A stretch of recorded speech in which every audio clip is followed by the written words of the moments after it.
Quando um pecador se arrepende, Deus se alegra. Mas por que Deus se alegra? São Paulo está dizendo que nós fomos criados para vivermos para Deus. Nós, quer vivamos, quer morramos, é para Deus que nós vivemos. A nossa vida aqui na terra não tem outro sentido. Não se pode dar sentido a outra coisa a não ser isso. Viver para Deus. E São Paulo, né, como ele fala também na carta aos Coríntios, aqui também ele relembra, né? Ele vai dizer que todos nós um dia teremos que ir diante do tribunal de Deus. Nós vamos comparecer diante do tribunal de Deus. Nós não podemos esquecer isso. Nós que vivemos para Deus. Lembremos isso todos os dias, em todos os momentos da nossa vida. Um dia nós teremos que comparecer diante do tribunal de Deus. Hoje nós temos uma visão muito errada de tribunal. Infelizmente, nós podemos ver a nível mundial, a nível de Brasil, muitas vezes os juízes dando a sentença de acordo com aquilo que está na cabeça deles, não de acordo com o que a lei diz. Então é eu que acho, é eu que devo, eu penso que assim vai ser assim, ponto final e acabou. Mas diante do tribunal de Deus não existe isso. Bem, diante do tribunal do mundo também, uma pessoa que pode ser minha amiga. Então eu sou a pessoa elevada diante do tribunal porque é meu amigo. Não importa o que ele fez, o juiz vai lá, os magistrados vai lá, absolvem. Quem é que vai brigar com eles? Mas diante de Deus não tem camaradagem. Não existe isso diante de Deus. Quem viveu para Ele, quando for diante dEle, vai receber a absolvição, mas não é por causa de camaradagem, não. É porque a pessoa viveu para Deus. E se a pessoa não viveu para Deus, ela diante de Deus, ela vai receber também a condenação. Não tem camaradagem. Então não coloquemos o justo juiz, com perdão da palavra, e isso é uma verdade que nós vemos aí, com os injustos juízes desse mundo. Então a gente olha assim os juízes desse mundo, a gente vê lá, né, uma propinazinha, um dinheirinho aqui, acolá, ou que é meu amigo, eu vou lá e faço, aí chega lá. Aí vem alguém ali, o amigo, né, do outro lá, que chega e diz, não, olha, ele é meu amigo, tá bom, é seu amigo, tá ok. Não, diante de Deus não tem isso. Não tem. Então todos nós iremos prestar contas. Então Deus, ele se alegra. Nós estamos vendo aqui o Evangelho, né? A alegria de Deus pela ovelha perdida, pela moeda perdida, a alegria no céu quando encontra, ou seja, a alegria quando há conversão. Por que há essa alegria? Por causa da conversão. Porque o não convertido não vai ser absolvido. Então, quando a pessoa ela se arrepende, Deus se alegra, está salvo, se arrependeu, não vai fazer mais, de agora em diante vai viver para mim. É isso que ele está falando. Então, nesse mundo, ou nós iremos passar a nossa vida alegrando a Deus, ou entristecendo a Deus, ou alegrando a Satanás, ou entristecendo Satanás. Então, quando eu levo a minha vida alegrando a Deus, ou seja, eu cumpro os mandamentos, sou fiel, estou pedindo a Deus essa graça, vivo ali os sacramentos como devem ser vividos. Então, nessa atitude minha, eu alegro a Deus e entristeço a Satanás. Agora, quando eu faço o contrário, então eu levo uma vida errada, não vivo para Deus, não mudo de vida, o que é que acontece? Eu alegro a Satanás e entristeço a Deus. Todas as duas situações são semelhantes, né? Se eu passo a vida alegrando a Deus, eu entristeço Satanás. E se eu alegro Satanás, eu entristeço a Deus. Em qual dos dois você está? Em qual dos dois caminhos? Não existem as duas opções. Eu vivo uma vida errada e por isso eu estou com Deus. Não.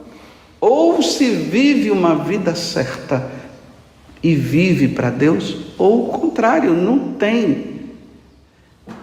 Com Deus não existe uma vida dúbia. Ou é ou não é. Quantas vezes eu falo para as pessoas, e eu estou falando para mim também. A pessoa vem, ela começa a falar um monte de coisa que ela faz, e diz: meu filho, até quando você vai viver nessa vidinha? Até quando? Eu digo: você quer ir para o céu? A pessoa diz: sim, eu quero ir para o céu. Eu disse: mas assim, não vai não, meu filho, não vai não. Não, mas Deus é misericórdia. Ele é. É por isso que Ele está te dando chance para você parar. Só que no dia que nós formos diante do tribunal de Deus, não vai ter facilidades. Nós já vamos com a sentença decidida. Não se vai lá diante de Deus para depois Ele resolver se vai. Não, já vai decidido.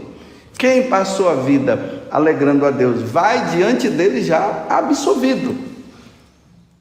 Com a sentença, vida eterna, vinde bendito de meu Pai. Aquele que leva uma vida errada, ele vai diante de Deus já com a sentença decretada. Ele já vai, só vai chegar e ir para o fogo eterno. É assim. As pessoas estão pensando que lá ainda vai resolver as coisas. Não vai não. Então vamos alegrar a Deus. Olha, e tem uma coisa. Nós sacerdotes, nós temos que estar sempre mostrando para vocês o caminho. Hoje nós estamos, a igreja está celebrando a memória de São Carlos Borromeu. São Carlos Borromeu, ele era um bispo zeloso, era um cardeal zeloso. A preocupação dele era a salvação das almas. Então, quando um padre, um bispo, um papa, se fala que ele é zeloso pelas almas, é porque ele ama, ele quer a salvação daquela pessoa. E por ele querer a salvação daquela pessoa, é porque ele quer que Deus se alegre com a conversão, a mudança daquela pessoa. Só que hoje, quando uma pessoa, um sacerdote, ele é zeloso, ele leva o sinônimo de duro, que não é misericordioso e que não ama. Veja só. E o que não é zeloso, que não está nem aí para você, e que nem está aí para Deus, não está nem aí para o que Deus ensina, aí ele é tido como bonzinho e o bonitinho. Justamente aquele que está ensinando errado, que está dizendo para você, leve essa vida errada, ele é tão misericordioso. Não, ele não está sendo misericordioso, não. Desculpe eu usar essa palavra que não convém falar, mas eu vou dizer, ele está sendo um canalha. Ele não está preocupado com a sua salvação, não. Por isso que ele passa a mão na sua cabeça. Ele deixa você fazer o que você quer. Não tem zelo, não chama atenção. Aí você está alegre porque ele está dizendo, tá bom, tá tudo certo. Eu vou dar um exemplo. Uma vez uma pessoa me chamou para eu fazer o casamento dela. Conheci essa pessoa desde pequena, tudo. Aí me pediu, né? E quando alguém me pede assim, eu podendo, né? Aí eu chamo o casal e começo a ir conversando com eles. Até o dia do casamento. Não é assim, vou casar amanhã e já me chama. Eu não sei nem quem é essa pessoa. Aí vou fazer um casamento de quem? Tem que ter zelo. Aí eu fui ali, né? Aí eu fui sincero com os dois, conversando. Como é que está a vida de vocês? Estão caindo ou não? Aí teve um momento que eu perguntei. Aí eles falaram, a gente está caindo. Eu disse, mas como é que você não engravidou até agora? Aí usa o DIU. Diz o quê? Já antes de casar, a médica recomendou, não sei o quê. Tá bom. Então sabe que enquanto você usar o seu DIU, eu não vou fazer seu casamento, não. Não faço casamento quem usa DIU. Ainda mais que o DIU é abortivo. Já vai para o casamento já abortando. Isso é zelo. Primeiro zelo por ela, pela salvação dela. Porque você acha que quem usa DIU vai para o céu? Não vai não. E se você quer saber se é verdade ou não, continue usando para você ver. Mas eu estou dizendo para você não usar. Vou repetir aqui. Quem usa DIU não vai para o céu, vai para o inferno, porque o DIU é abortivo. E como é que eu vou fazer o casamento de uma pessoa que está usando o DIU? Então, ou você tira o DIU, aí eu posso até fazer. Mas enquanto você não tirar, não, é zelo. Eu não poderia chegar e dizer, não, tá bom, né? Vocês são meus amigos. Tá bom, vai. Tá vendo? Não tem zelo, não está nem preocupado. Está preocupado com a autoimagem. Sacerdote não tem que estar preocupado com a autoimagem, não. Bispo não tem que estar preocupado com a autoimagem. E ainda que eu chegasse e liberasse, que eu não tenho essa autoridade, e ainda que eu fizesse isso, não iria mudar, continuaria sendo uma abortiva, continuaria assim, não muda. Então olha bem, eu vou dizer uma coisa para vocês. Se um bispo, um padre, vou começar de baixo para cima, um padre, um bispo e até um papa, ele libera qualquer pessoa em qualquer situação, ela está errada, e libera para a pessoa continuar fazendo aquilo, essa liberação não muda nada diante de Deus. Deus vai continuar dizendo que está errado. Não muda. Porque nós fomos constituídos para mostrar a vocês a verdade, não para ficar com camaradagem. Não muda. Ah, liberou a geral agora. Vamos supor que agora a igreja liberou a geral. E liberou a geral, você sabe, já dá para entender, né? Tudo, está tudo liberado agora. Está tudo liberado. Vocês fazem o que vocês quiserem. Está liberado. Para Deus não. Deus vai continuar dizendo que não está. Porque não é eu que libero. E por que eu não libero? Porque Deus não liberou. E Deus não vai liberar. Por isso que eu disse então, olha, você não pode comungar, falei para a pessoa. Você está comungando? É pessoa piedosa, viu?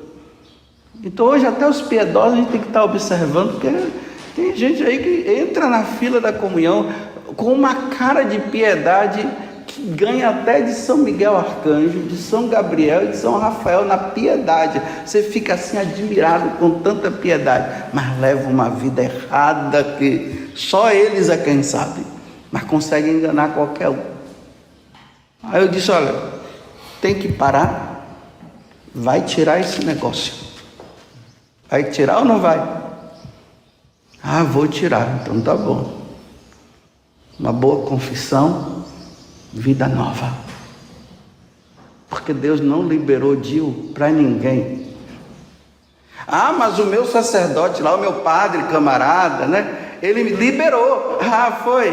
Vão os dois para o inferno, você e ele. Ele por não falar a verdade para você que você está errada. E ele por camaradagem a você, talvez para continuar naquela vida boa. Só que Deus não liberou. Não liberou o padre. Ele liberou. Ele não pode liberar. Mas ele liberou. O problema dele com Deus. Vão os dois para o inferno um dia. O pessoal pensa que existe essa camaradagem, né? Os padres, né? Os bispos aí chegam e vai dizendo, não, você pode fazer isso, você pode fazer aquilo. Sim, em meu nome, é em meu nome. Você morreu, você nasceu da Virgem Maria, meu Deus do céu. Você vivia, você é a segunda pessoa da Santíssima Trindade. Você se encarnou no seio da Virgem Maria. Morreu na cruz. e ao terceiro dia ressuscitou? Não, então por que você está liberando? Se aquele que se encarnou, que veio do céu, se encarnou, está dizendo que não pode, como é que você tem a capacidade de dizer que pode? Vou colocar você no sacrário e vou começar a te adorar. Só não sei se você vai conseguir ficar lá dentro, porque eu vou fechar a porta. Vai ficar lá e vai morrer sufocado lá dentro. E depois de quatro dias não vai ressuscitar não, como Lázaro. Então tem pessoas que estão assim, né? A doutrina não é minha. Jesus, olha, Jesus sendo Deus, ele fala, a doutrina não é minha. Imagine esse pobre coitado chamado Padre José Augusto, que agora está dizendo que a doutrina é dele e ele faz o que ele quer. A doutrina não é minha. Aí tem aqueles também que dizem assim, faça de acordo com a sua consciência. Mas como que vai se fazer de acordo com a sua consciência se a pessoa não tem consciência? Então, como é que faz com que a pessoa tenha consciência? Tem que explicar, já que ela não entendeu, explica, ensina, leva ali, ó, diz é assim, assim, assim, assim, assado, é frito, é assim, assim, se fizer isso, não está conforme Deus, tal. Você agora entendeu? Aí a pessoa diz, agora eu entendi. Aí agora sim, haja de acordo com a sua consciência. Agora você já sabe. Agora é problema seu. A minha parte eu já fiz. Sacerdote liberando, dizendo, dentro de 4 paredes você pode fazer tudo. Não, vocês são, pode fazer sim.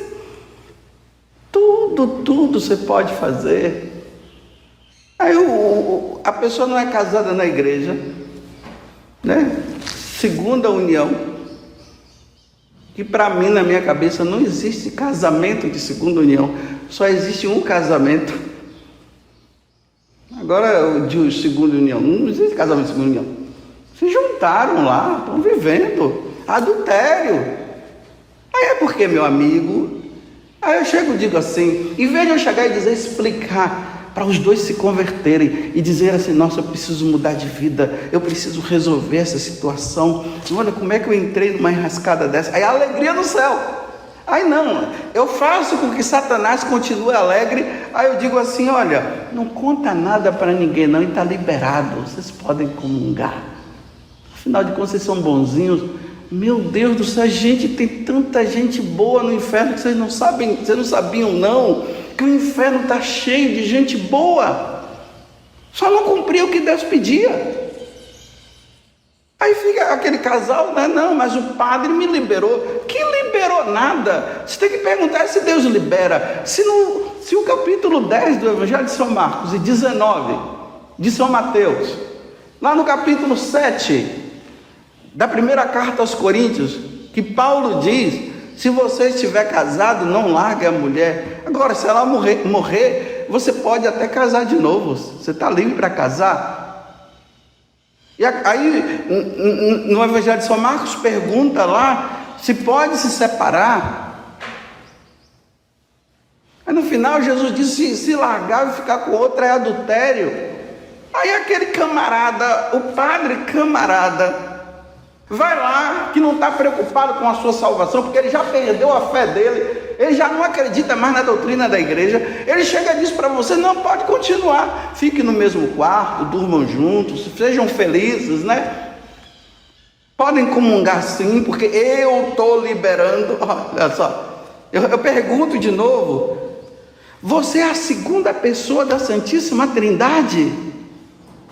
Morreu na cruz e ressuscitou, e ainda que você dissesse isso, eu iria dizer assim, afasta-te de mim, Satanás, porque não foi isso que o meu Senhor ensinou.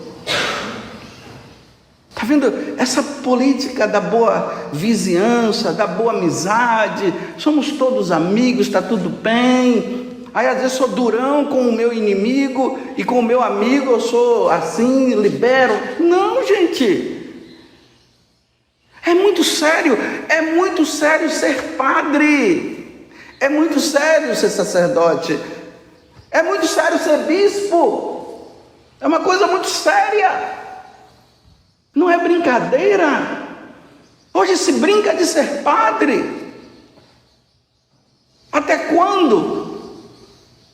Que São Carlos Borromeu interceda por nós, já que ele era bispo, era cardeal, que ele interceda pelos bispos, pelos cardeais, pelos sacerdotes, pelo seminário, pelos seminaristas, para que aprendam o certo, para que nós sejamos promotores da alegria de Deus e da tristeza de Satanás, e não o contrário, a alegria de Satanás e a tristeza de Deus, porque é assim que está sendo agora. Nós estamos sendo promotores da alegria de Satanás e da tristeza de Deus, e deveria ser o contrário. Eu não sei aonde nós vamos parar, eu não sei, porque a coisa está muito séria. Os que querem viver a banalidade de Deus estão todos felizes pelas liberações, está tudo liberado, liberou geral. Opa, mas que igreja é essa da liberação? Está tudo liberado, então não precisa ter igreja mais. Mas como as portas do inferno não vão prevalecer contra ela, isso alegra também meu coração. Mas essa alegria, essa coisa, nossa, tudo, os padres tudo na gandaia, e o povo gostando, mas tem o fiel que tá, se entristece. Rezemos pela igreja, por essa crise na igreja. Não abandonem a igreja não, sejam fiéis à igreja, e sejam obedientes à igreja, sejam obedientes aos pastores. Aqui eu estou falando pastores, né, sacerdote, estou falando pastores para não confundir, né? Então sejam fiéis e obedientes. Quando ensinar certo, sejam obedientes. Quando ensinarem errado, sejam desobedientes. Ensinou errado, sejam desobedientes. Ensinou certo, sejam obedientes. Não vão colocar a responsabilidade nos que estão ensinando errado e dizendo assim: eles estão ensinando assim e eu vou ser obediente, porque se eu tiver errado o problema dele. E com Deus não tem isso não, viu? Vão os dois, porque não é fácil ser santo. Parece que cada dia mais Satanás está criando força, mas é ilusão dele, mas ele está criando força, ele está levando uma boa parte, mas é porque o tempo dele está acabando também. Mas nós vamos ter que contrariar Satanás, nós vamos ter que ser desobedientes a Satanás. Nós não fomos criados para obedecer a Satanás, nós não fomos criados para viver para ele, nós fomos criados para viver para Deus, como na primeira leitura está dizendo.